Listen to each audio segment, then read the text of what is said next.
So hi friends, welcome to our channel. Friends, మనకి Hindustan petroleum corporation limited నుంచి officer స్థాయి పోస్టులకి సంబంధించి ఈ యొక్క జాబ్ నోటిఫికేషన్ అనేది రిలీజ్ చేయడం జరిగింది. సో ఈ యొక్క పోస్టులకి సెలెక్ట్ అయినటువంటి క్యాండిడేట్స్కి 17 lakhs per annum salary package అనేది వీరైతే ఆఫర్ అయితే చేయడం జరుగుతుంది. ఎటువంటి ఎక్స్పీరియన్స్ అంటూ కూడా ఏమీ కూడా ఉండాల్సినటువంటి అవసరం అయితే లేదు. ఈ యొక్క వేకెన్సీస్కి Andhra Pradesh and Telangana male and female candidates ఇద్దరు కూడా ఈ యొక్క వేకెన్సీస్కి అప్లై అయితే చేసుకోవచ్చు. ఈ విధంగా ఇక నోటిఫికేషన్కి సంబంధించి కంప్లీట్ డీటెయిల్స్ అన్నిటిని కూడా ఇక వీడియోలో డిస్కస్ అయితే చేద్దాం. సో ఎవరు కూడా స్కిప్ అయితే చేయదు గైస్. ఫస్ట్ టైం మన ఛానల్ని విజిట్ చేస్తే కనుక సబ్స్క్రైబ్ అయితే చేసుకోండి. అదేవిధంగా పక్కనే వస్తే బెల్ ఐకాన్ కూడా యాక్టివేట్ చేసి పెట్టుకోండి ఫ్రెండ్స్.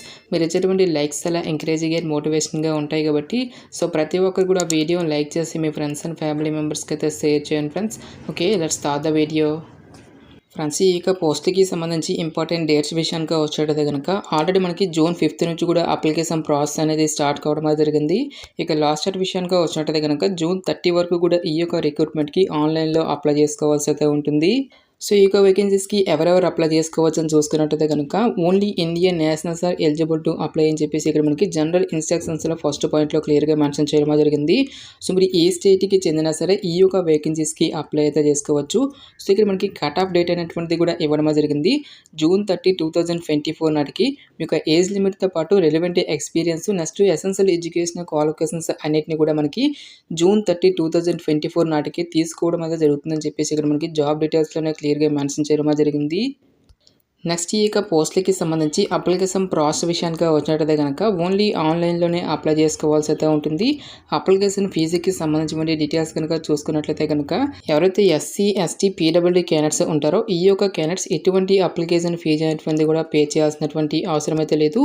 సో రిమైనింగ్ కేటగిరీకి చెందినటువంటి క్యాండిడేట్స్ అందరూ కూడా 1180 రూపీస్ అప్లికేషన్ ఫీజు అనేటువంటి దాన్ని ఆన్లైన్లో పే చేయాల్సి అయితే ఉంటుంది.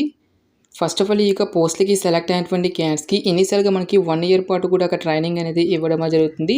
The selected officers will be on probation for 1 year from the date of joining. Upon successfully completion of the probation period, the officer will be considered for confirmation as per company policy అని చెప్పేసి mention చేయడం జరిగింది.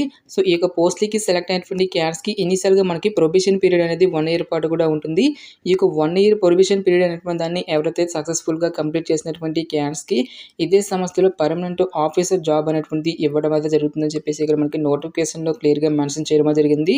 So ఇక పోస్ట్లకి select అయినటువంటి క్యాండిడేట్స్కి మనకి posting అనేది ఎక్కడ ఉంటుందని చూసుకున్నట్టయితే కనుక posting or assignment can be in any SBU or division or department of the corporation at any place in the country అని చెప్పేసి ఇవ్వడం జరిగింది. సో ఇనీషియల్గా పోస్టింగ్ అనేది మనకి అదర్ స్టేట్స్లో వచ్చినప్పటికీ కూడా ఈ యొక్క HPCLకి సంబంధించి జాయింట్ వెంచర్స్ కానీ లేదంటే సబ్సిడరీ కంపెనీస్ అనేవి మనకి ఏ లొకేషన్లో అయితే ఉంటాయో ఒక పర్టికులర్ లొకేషన్కి ఫర్దర్గా మనము ట్రాన్స్ఫర్ కూడా చేసుకోవచ్చు అని చెప్పేసి ఇక్కడ మనకి రిక్రూట్మెంట్ నోటిఫికేషన్లోనే క్లియర్గా మెన్షన్ చేయడం జరిగింది. నెక్స్ట్ ఈ యొక్క పోస్ట్కి సెలెక్ట్ అయినటువంటి క్యాండిడేట్స్కి మనకి పే స్కేల్ అనేది ఏ విధంగా ఉంటుందని చూసుకున్నట్లయితే కనుక సో ఇక్కడ మనకి ఫస్ట్ సీరియల్ నెంబర్లో ఉన్నటువంటి పోస్ట్కి వచ్చేసరికి ఎటువంటి ఎక్స్పీరియన్స్ అంటూ కూడా ఏమి కూడా ఉండాల్సినటువంటి అవసరం అయితే లేదు గైస్. సో మిగిలినటువంటి అన్ని పోస్టులు కూడా మనకి ఎక్స్పీరియన్స్ అనేది అడగడం జరుగుతుంది కాబట్టి సో ఈ యొక్క పోస్టులను అయితే స్కిప్ చేయడం జరుగుతుంది. ఫస్ట్ ఆఫ్ ఆల్ ఈ యొక్క పోస్ట్కి సెలెక్ట్ అయినటువంటి క్యాండిడేట్స్కి 17.33 lakhs వరకు కూడా మనకి పర్ యానం శాలరీ ప్యాకేజ్ అనేది వీలైతే ఆఫర్ అయితే చేయడం జరుగుతుంది. సో ఇక బేసిక్ పేతో పాటు మనకి చాలా రకాల బెనిఫిట్స్ని కూడా మనకి ప్రొవైడ్ చేయడం జరుగుతుంది గైస్. లైక్ మనకి రిటైర్మెంట్ బెనిఫిట్స్తో పాటు DNS allowances, house rent allowances, cafeteria అలవెన్సెస్తో పాటు పర్ఫార్మెన్స్ రిలేటెడ్ పే అని చెప్పేసి ఈ విధంగా మనకి చాలా రకాల బెనిఫిట్స్ని కూడా మనకి ప్రొవైడ్ చేయడం జరుగుతుంది. ఈ విధంగా అన్ని అలవెన్సెస్ కలుపుకుంటే మనకి అప్రాక్సిమేట్లీ వచ్చేసరికి 1,40,000 వరకు కూడా మంత్లీ శాలరీ అనేది రావడం అనేది జరుగుతుంది. సో పోస్టుల వరకు ఎసెన్షియల్ ఎడ్యుకేషన్ క్వాలిఫికేషన్తో పాటు ఏజ్ లిమిట్ విషయానికి వచ్చినట్టయితే కనుక సో ఈ యొక్క నోటిఫికేషన్ ద్వారా మనకి డిఫరెంట్ టైప్స్ ఆఫ్ పోస్టులను అయితే రిక్రూట్మెంట్ అయితే చేయడం జరుగుతుంది. ఈ యొక్క వేకెన్సీలో కొన్ని రకాల ఉద్యోగాలకి సంబంధించి ఎక్స్పీరియన్స్ అనేది అడగడం అనేది జరుగుతుంది గైస్. సో ఎటువంటి ఎక్స్పీరియన్స్ అనేది అవసరం లేకుండా మనము అప్లై చేసుకోదగినటువంటి పోస్టుల గురించి మాత్రమే ఈ యొక్క వీడియోలో మనం డిస్కస్ అయితే చేద్దాం. సో ఇక్కడ మనకి మెకానికల్ ఇంజనీరింగ్ విభాగంలో వచ్చేసరికి హైయెస్ట్గా మనకి 93 వేకెన్సీ అయితే ఉన్నాయి. నెక్స్ట్ మనకి ఎలక్ట్రికల్ విభాగంలో వచ్చేసరికి 43, ఇన్స్ట్రుమెంటేషన్ విభాగంలో 5 వేకెన్సీస్, సివిల్ ఇంజనీర్ విభాగంలో వచ్చేసరికి 10 వేకెన్సీస్, కెమికల్ డిపార్ట్మెంట్లో వచ్చేసరికి ఫైనల్గా మనకి 7 వేకెన్సీ అనేవి కేటాయించడం జరిగింది. సో ఈ యొక్క వేకెన్సీస్కి ఎటువంటి ఎక్స్పీరియన్స్ అంటూ కూడా ఏమీ కూడా ఉండాల్సినటువంటి అవసరం అయితే లేదు గైస్. ప్రతి ఒక్క పోస్ట్కి కూడా మనకి మినిమం ఏజ్ వచ్చేసరికి 18 years అయితే కంప్లీట్ అయి ఉండాలి. జనరల్ అభ్యర్థులు అయితే కనుక 25 years వరకు కూడా అప్లై అయితే చేసుకోవచ్చు. ఓబీసీ క్యాండిడేట్స్ అయినట్లయితే కనుక 28 ఇయర్స్ వరకు, ఎస్సీ ఎస్టీ క్యాండిడేట్స్ అయినట్లయితే కనుక 30 ఇయర్స్ వరకు కూడా అప్లై చేసుకోవడానికి ఛాన్స్ అనేది కల్పిస్తామన్నారు. సో పోస్టుల వరకు ఎసెన్షియల్ ఎడ్యుకేషనల్ క్వాలిఫికేషన్ కనుక చూసుకున్నట్లయితే కనుక సో ఎవరైతే ఇక్కడ ఇచ్చేటువంటి ఈ యొక్క mechanical, electrical, instrumentation, civil, chemical అని చెప్పేసి ఈ యొక్క బ్రాంచెస్లలో ఎవరైతే 4 years full time regular engineering అనేది కంప్లీట్ చేసినటువంటి క్యాండిడేట్స్ ఈ యొక్క వేకెన్సీస్కి అప్లై చేసుకోవాల్సి అయితే ఉంటుంది. ఎటువంటి ఎక్స్పీరియన్స్ అంటూ కూడా ఏమి కూడా ఉండాల్సినటువంటి అవసరం అయితే లేదు గైస్. ఈ యొక్క సంబంధిత డిపార్ట్మెంట్లో ఎవరైతే బీటెక్ అనేది కంప్లీట్ చేసినటువంటి క్యాండిడేట్స్ ఉంటారో సో ఆ యొక్క క్యాండిడేట్స్ మాత్రమే ఈ యొక్క జాబ్స్కి అప్లై చేసుకోవాల్సి అయితే ఉంటుంది.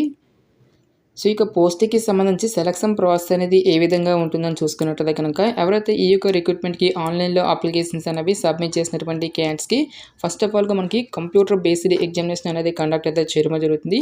ఈ యొక్క రిటన్ ఎగ్జామినేషన్ క్లియర్ చేసినటువంటి క్యాండిడేట్స్కి ఫర్దర్గా మనకి గ్రూప్ టాస్క్తో పాటు పర్సనల్ ఇంటర్వ్యూ అనేది కండక్ట్ చేసి ఈ యొక్క వేకెన్సీస్కి సెలక్షన్ అనేది కంప్లీట్ అయితే చేయడం జరుగుతుంది. కంప్యూటర్ బేస్డ్ ఎగ్జామినేషన్కి సంబంధించి డీటెయిల్స్ సిలబస్ కనుక చూసుకున్నట్లయితే కనుక ఇక్కడ మనకి టోటల్గా 2 పార్ట్స్కి అయితే డివైడ్ అయితే చేయడం జరిగింది గైస్. పార్ట్ 1లో వచ్చేసరికి మనకి general aptitude consisting of English language, quantitative aptitude test and intellectual potential test అని చెప్పేసి ఈ యొక్క టాపిక్స్ నుంచి రిలేటెడ్గా మనకి క్వశ్చన్స్ అనేవి అడగడం జరుగుతుంది. సో మనకి సెకండ్ పార్ట్ కనుక చూసుకున్నట్లయితే కనుక సో మనకి డిసిప్లిన్ రిలేటెడ్గా ఈ యొక్క టాపిక్స్ నుంచి మనకి రిలేటెడ్గా క్వశ్చన్స్ అనేవి అడగడం జరుగుతుంది. పార్ట్ 2 అనేది మీరు ఏ బ్రాంచ్లో అయితే ఒక పర్టికులర్ క్వాలిఫికేషన్ అనేది కలిగి ఉంటారో సో అక్కడ రిలవెంట్ డిసిప్లిన్ నుంచి రిలేటెడ్గా మనకి క్వశ్చన్స్ అనేవి అడగడం అయితే జరుగుతుంది.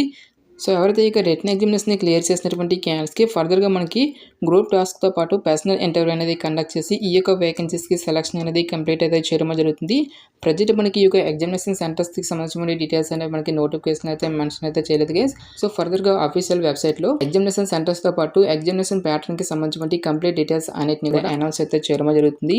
ఈ యొక్క అఫీషియల్ వెబ్సైట్ లింక్తో పాటు అప్లై లింక్స్ అన్నిటిని కూడా నేను వీడియో డిస్క్రిప్షన్లోను కామెంట్ సెక్షన్ అయితే ప్రొవైడ్ అయితే చేస్తాను గైస్. సో ఇక్కడ మనకి నోట్ పాయింట్ అనేటువంటి కూడా క్లియర్గా ఇవ్వడం జరిగింది. The duration of engagement shall be for a period of 3 years extendable by further 2 years upon satisfactory performance అని చెప్పేసి నోటిఫికేషన్లో క్లియర్గా మెన్షన్ చేయడం జరిగింది. సో ఇనీషియల్గా ఈ యొక్క పోస్టులన్నింటినీ కూడా మనకి 3 years బేసిస్లో ఈ యొక్క పోస్టులన్నింటినీ కూడా మనకి రిక్రూట్మెంట్ అయితే చేయడం జరుగుతుంది. ఫర్దర్గా మరొక 2 years వరకు కూడా మీకు సాటిస్ఫాక్షన్ బట్టి ఎక్స్టెండ్ కూడా చేస్తామని చెప్పేసి ఇక్కడ మనకి జాబ్ డీటెయిల్స్లోనే క్లియర్గా మెన్షన్ చేయడం జరిగింది. గ్యాస్ మనకి ఈ యొక్క నోటిఫికేషన్ అనేది గవర్నమెంట్ ఆఫ్ ఇండియా కింద పనిచేస్తున్నటువంటి హిందుస్థాన్ పెట్రోలియం కార్పొరేషన్ లిమిటెడ్ నుంచి అఫీషియల్గా ఈ యొక్క నోటిఫికేషన్ అనేది రిలీజ్ చేయడం జరిగింది. ఇంట్రెస్ట్ ఎలిజిబుల్ క్యాండిడేట్స్ డెఫినెట్గా ఈ యొక్క ఆపర్చునిటీని అయితే యూటిలైజ్ అయితే చేసుకోండి. ఇక నోటిఫికేషన్కి సంబంధించిన లింక్స్ అన్నిటిని కూడా వీడియో డిస్క్రిప్షన్లోను కామెంట్ సెక్షన్ అయితే మెన్షన్ అయితే చేస్తాను గైస్. ఇంకా ఈ యొక్క నోటిఫికేషన్కి సంబంధించి మీకు ఎటువంటి డౌట్స్ వచ్చినా సరే నాకు కామెంట్ సెక్షన్లో కామెంట్ అయితే చేయండి. ఇటువంటి మరిన్ని జాబ్ అప్డేట్స్ కోసం మన ఛానల్ని సబ్స్క్రైబ్ చేసుకుని బెల్ ఐకాన్ కూడా యాక్టివేట్ చేసి పెట్టుకోండి. సో ఇది ఫ్రెండ్స్ ఇవాల్టి వీడియో. రేపు మరొక మంచి అప్డేట్తో మళ్ళీ మీ ముందుకు రావడం జరుగుతుంది. Thanks for watching. Have a nice day.